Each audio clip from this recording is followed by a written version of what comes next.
Hi, this is Dan from BibleProphecyandTruth.com. This is one of my favorite chapters, Chapter 27.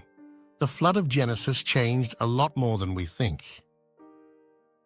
When God broke up the fountains of the great deep and opened the windows of heaven, we had a storm like no other storm.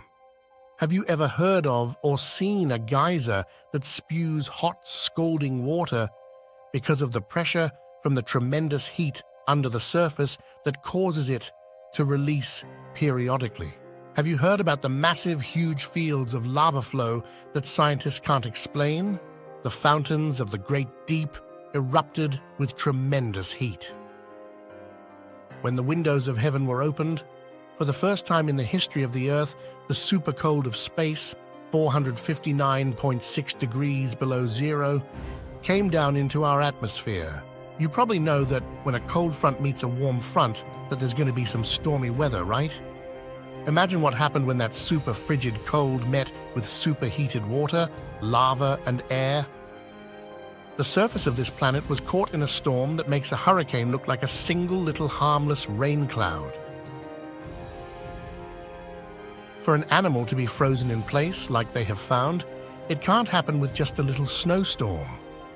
To be frozen in stride while running, or with food in their mouth, the temperature had to be at least 300 below zero, and it had to happen really fast. The windows of heaven were opened, and the layer of water came raining down in a rainstorm like never seen, and the super cold of space froze everything when the cold air met the surface of the planet.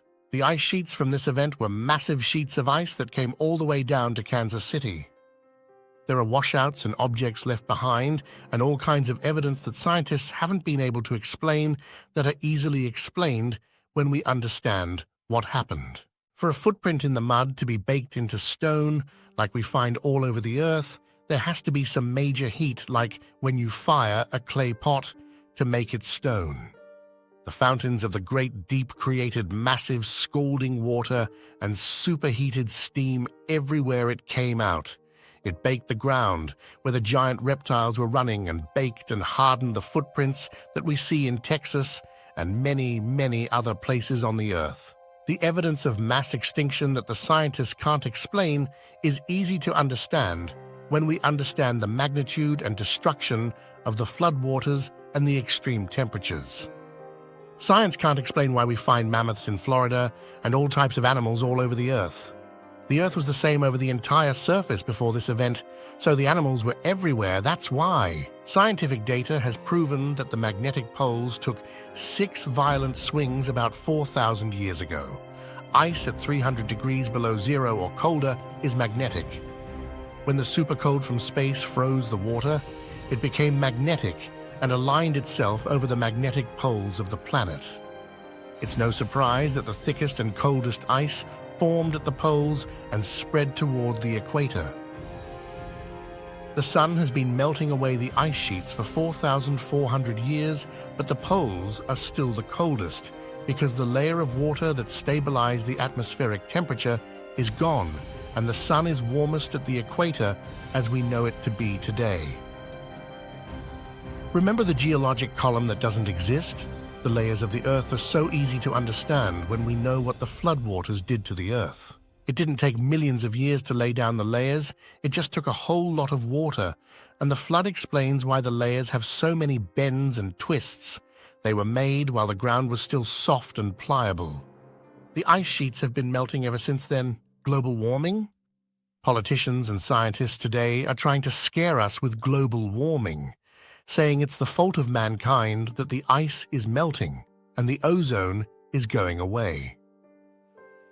Despite the hundreds of scientists that actually deny that global warming is even a reality, the politicians try to convince us that it's our fault. Money and power and a global agenda are the main reasons for this, but let's just let that go for now. Ever since the ice sheets were formed, they have been melting away. Just for your information, the ozone is created by the sun. When the sun's rays hit the O2 molecules in the atmosphere, some of them break in two, and the resultant oxygen atoms then attach to other O2 molecules, turning them into O3, which is ozone. The sun creates ozone. The methane gas that's supposed to be made by man and destroying the ozone is actually found in massive clouds above the jungles of the world. Nature magazine, Jan 2006. The plants produce it. Incidentally, the ozone is thinner at the poles, where there is less sunlight. There's no hole that man is creating, it's just naturally thinner because the sun doesn't shine there. The oceans used to be a lot shallower, and data shows that the ocean levels have been rising for as long as it has been being recorded. The ice has been melting for 4,400 years, and the ocean levels have been rising as the ice melts. There are entire cities under the ocean waters. Why? A few thousand years ago, they built the city on the edge of the ocean, and over a few hundred years it got buried by rising sea levels. Scientific American, March 1997, has an article about how there is a whole lot of evidence that huge areas of land, now underwater, were exposed in the past. Nature magazine, December 2004, shows that the Arctic was balmy in the past, and evidence that the whole planet was covered with vegetation. Remember the buried forests I mentioned earlier? There have been many of these discovered all over the Earth, including in the Arctic. The ice is definitely melting, but it has nothing to do with human beings. What do the fossil records show us? When a flood happens, all the dead tree limbs and garbage floats to the top and gets left up on the high ground when the water recedes. Ever notice that? Well, there are fossilized seashells and all kinds of junk on the tops of mountains. Yep, you heard me right. Seashells are all over the top of Mount Everest and all mountain chains. There are massive boneyards found around the mountain chains. Many places have huge amounts of bones all jumbled together, just as if they were mixed up and tossed around and dumped there. Kind of like they were all killed off in a massive stormy flood that lasted about a year and then receded, leaving all the remains behind in clumps. Understanding that the world was a different place before the flood and what happened at the time of the flood makes all the difference in the world to our understanding of the fossil records and bones that have been found, and why there are giant bones, and why there were animals frozen instantly, and how things got so jumbled up, and whole buried forests, and all of the things science can't explain.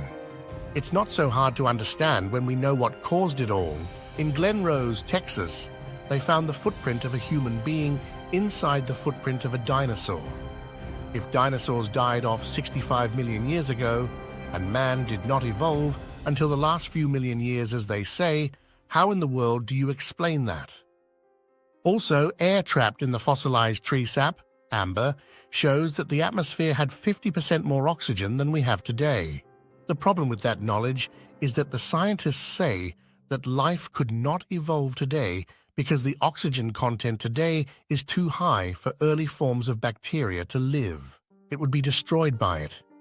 So if it was even higher content in the past, how could life have evolved at all? Check this out. The fossil records contain the ground sloth with the whale, trees with fish, etc., etc. There are so many different species buried together all over the Earth that science can't explain it at all. The water buried everything and mixed it all up and dumped it on the mountains when it receded and sloshed around and moved everything. It's not surprising what they've found when you know what caused it. Scientists try to convince people that petrifying takes millions of years in order to support their claims of the huge amounts of time involved. Even though it's a proven fact that it can happen in as little as a couple years, they still say that it can also take millions of years. So, a prune left in a refrigerator for a year turns to stone, or an axe that got buried and turned to stone before it's found again a couple years later, but the things we find buried in the earth that have turned to stone are millions of years in the making. Who are they trying to convince? Here's another good one. Have you ever heard that coal takes tens of thousands of years to be created? Did you know that a piece of wood can turn to coal in as little as 1 year? That's another science fact down the tubes. And how do you get a man-made diamond that's indistinguishable from the real thing if it takes millions of years and tremendous pressure to create a diamond?